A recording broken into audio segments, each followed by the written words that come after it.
Lahadi ta musamman a wannan Lahadin muna da zafafan fina-finai kamar haka. Jajirtaccen sabuwar fassara sabon fim ne, fassarar kamfanin Sultan da zafafan fina-finai ma wanda suka fito wannan satin.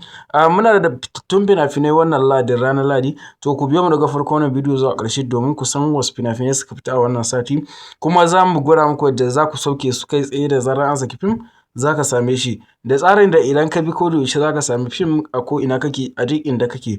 To ku biyo mu daga farko wannan bidiyo zuwa ƙarshe domin ku san fitattun fina-finan da suka fita a wannan Lahadi.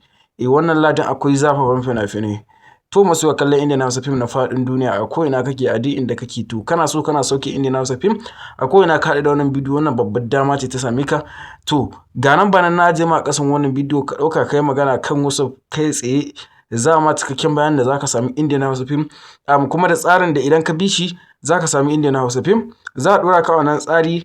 Duk mai buƙatar wannan tsarin zai biyo mu daga kan wannan number waya da ke kan sikirin ɗinsa kamar haka. Ya biyo mu daga kan wannan number da ke kan sikirin ɗinka kamar haka. Idan yau da farkon zuwa ka wannan channel ɗin kar ka manta ka yi subscribe ka yi like, shine zai baka damar samun sababbin fina-finanmu da sababbin bidiyonmu da zarar mun saki. Masu kallon Indian Hausa fim wannan babbar dama ce.